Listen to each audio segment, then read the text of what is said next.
Oi, tudo bem com vocês? Meus amores, vamos dar continuidade ao conteúdo que nós iremos trabalhar no mês de agosto. Lembra que na nossa aula passada nós falávamos, não é? Sobre a Adriana Varejão e sobre como essa artista trabalha com várias linguagens artísticas. Falamos também do quanto ela não está ligada a essa ideia de ter o trabalho dela relacionado apenas a uma linguagem artística. Ela também, não é? Aprendemos com ela também a entendermos que esses limites dessas linguagens artísticas estão cada vez mais delicados, quase que imperceptíveis. De uns tempos para cá, digamos assim, que de uns 20 anos para cá, as linguagens elas estão realmente tornando-se híbridas, e eu já falei com vocês em outros encontros que essa característica específica dessa mistura, ela se deve exatamente às exigências da sociedade na qual nós nos inserimos, que é a sociedade contemporânea. São estes homens e mulheres que precisam de tempo. Tempo é um produto, é um material muito escasso nos dias de hoje, certo? Estamos com esse excesso, digamos assim, de tempo por motivos de força maior, mas o tempo é algo realmente com o qual a humanidade tem brigado bastante nesses 60 anos, não é? Esse homem urgente, imediato, que precisa, não é, estar em vários lugares. É um homem que ele precisa se identificar, ele precisa olhar para a arte, e a arte não conversa com a gente, não conversa conosco. Então, se alguém está conversando comigo em japonês e eu não domino a língua japonesa, não haverá uma comunicação. É óbvio que depois de um certo tempo, o ser humano procura e encontra uma forma de comunicação. Mas, no primeiro momento, será algo confuso e impossível de estabelecer comunicação. Da mesma maneira com a arte, eu preciso manter um diálogo coerente com essa arte. Eu preciso olhar para a arte e me ver nela, me entender nela, querer estar ali, querer fazer parte. Olha só, faz parte do meu mundo, diz respeito à minha vida, parece comigo. E eu me aproximo, porque quanto mais o ser humano se identifica com algo, mais ele fica à vontade para estar próximo do que ele conseguiu conhecer, conseguiu se identificar. Com a arte não é diferente, e nós aprendemos tudo isso, não é?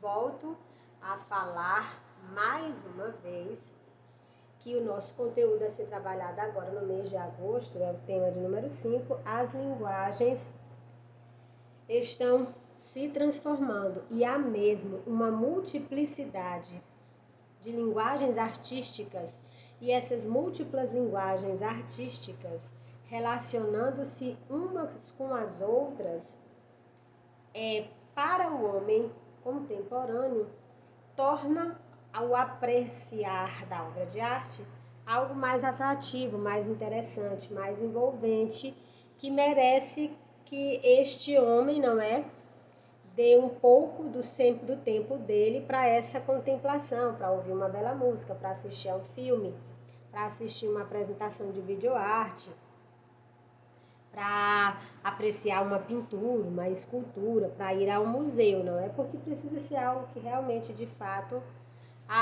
se envolva, haja um contato direto. É como você levar crianças para ir para um museu onde está sendo exposto a história dos dinossauros. Aqui mesmo, em nosso município, aqui na nossa cidade de Teresina, Não nesse período, porque é um período que vivemos uma situação adversa. Mas o Teresina Shopping, ele sempre tem o hábito de trazer esses animais, não é pré-histórico, se eu não me engano, já é a segunda vez ou terceira, não me recordo. Mas lá fica lotado, sabe por quê? Porque é algo super interessante. Eles trazem os animais pré-históricos em tamanho real, então aquilo seduz, são seres que não vivem mais entre a gente, são seres que já ganharam vida no cinema, entendeu? Que contam histórias fabulosas sobre eles, então todo mundo quer estar lá, quer ver, quer participar, quer fazer sua selfie, tirar sua foto, quer entender um pouco mais. E aí isso atrai, por isso que lota tanto. Mas, professora, você pode dizer assim para mim, mas isso não tem nada a ver com o meu. Isso não tem nada a ver com o homem contemporâneo, muito pelo contrário. Os animais, os dinossauros são pré-históricos.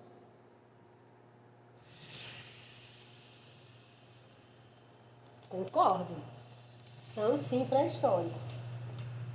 Mas uma coisa é alguém te chamar para você ver uma exposição de pinturas de animais pré-históricos.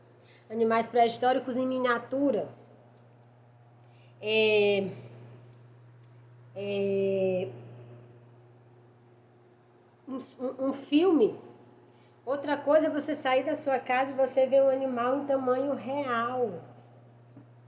Não tem nada a ver com o meu mundo hoje, mas é algo que o homem sempre quis saber, aguça a curiosidade humana. Eu querer saber como era que aquele animal, não é, vivia naquela época.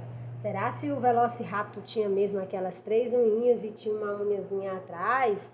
Será que ele realmente era carnívoro?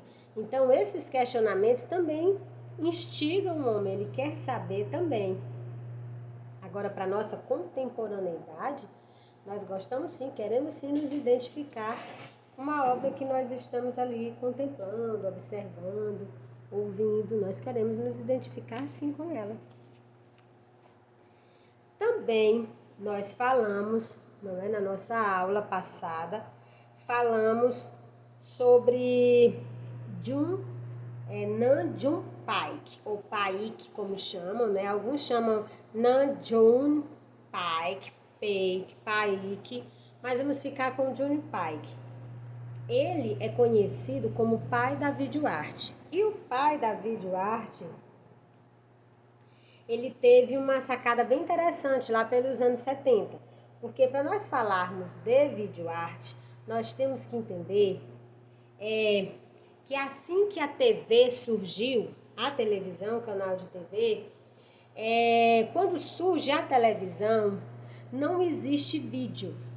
O que existe é uma TV que transmite. Então, todos os programas que passavam no início da invenção da TV necessariamente precisavam ser ao vivo, porque não havia nenhum sistema de gravação.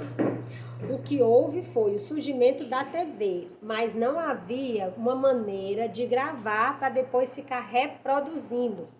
Essa ideia, a invenção do vídeo, vem bem depois.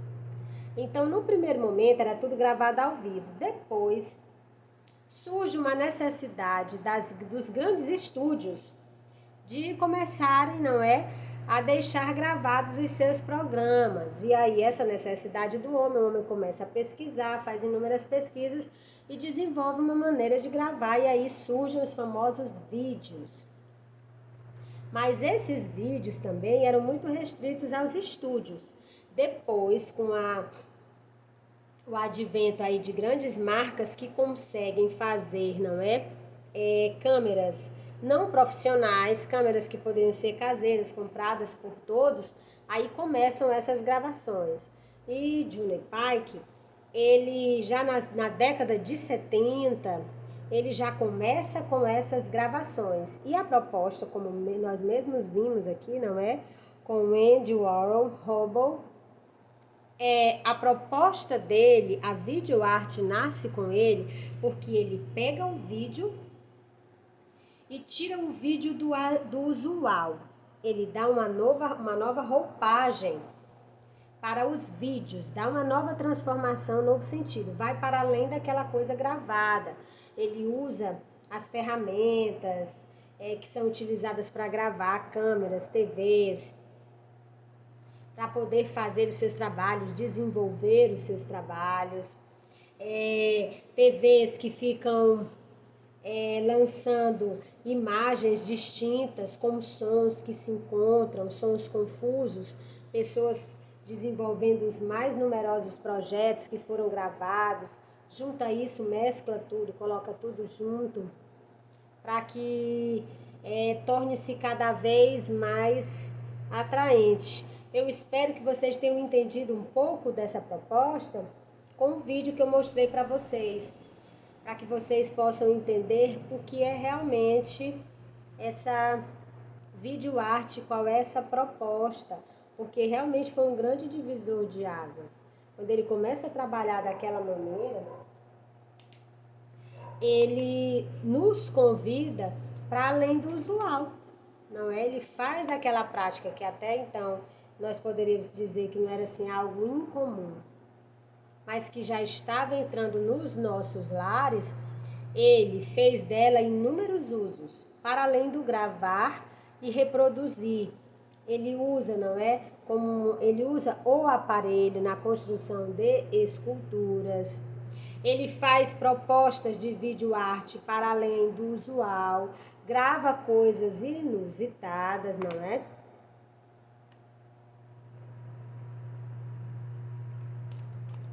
Tudo isso para mostrar as inúmeras possibilidades que poderiam ser feitas com o uso dessas gravações. E há festivais relacionados apenas à videoarte. São inúmeras as produções belíssimas, super interessantes.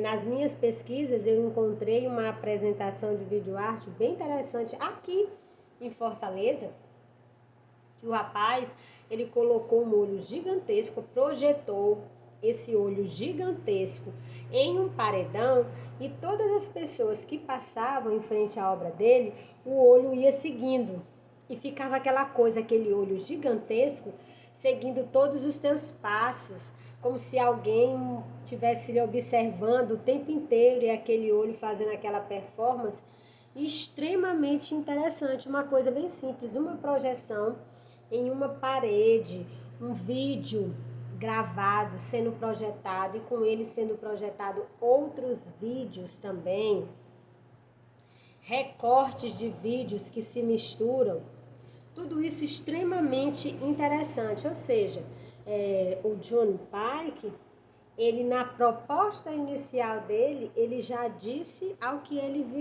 veio. Ele já nos propôs e já colocou em prática essa proposição artística de nos convidar. Olha, é possível fazer videoarte. Se você se sente à vontade, vem. E aí são inúmeras as linguagens, são vídeos belíssimos, coisas super interessantes. É claro que tem umas que mexem muito, mas é muito mesmo com a gente, que são imagens bem interessantes, diferentes. Geralmente você relaciona a vídeos, aquela gravação, por exemplo. O que eu estou fazendo com vocês agora são videoaulas, mas são videoaulas dentro desse padrão, não é? Outra coisa é você assistir um vídeo de misturas, como tem propostas de videoarte, que eles botam um coro de pessoas cantando música gospel. Aí de um outro lado, isso no mesmo palco, pessoas lutando como se fosse num ringue de boxe, e outras pessoas cantando, se eu não me engano, acho que é rock, eu não sei qual é a outra proposta musical. Só que isso tem que ser feito ao mesmo tempo e ser gravado.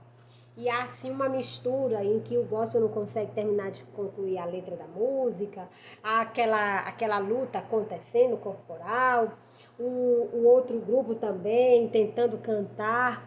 A princípio você pode até pensar assim, nossa, eu vou ficar aqui o quê? Se essa proposta desse vídeo for uma proposta de 40 minutos, eu vou enlouquecer aqui diante dessa mistura toda. Não. Necessariamente você não precisa, não é? Ficar ali, mas você precisa pelo menos dar tempo para que a videoarte aconteça, que você possa realizar a videoarte, que tua mente possa entender aquela proposta, mesmo que você não fique diante dela por muito tempo. Mas o interessante é que você se deixe levar por aquela proposta e pelo menos tentar entender aquela proposta artística, ok?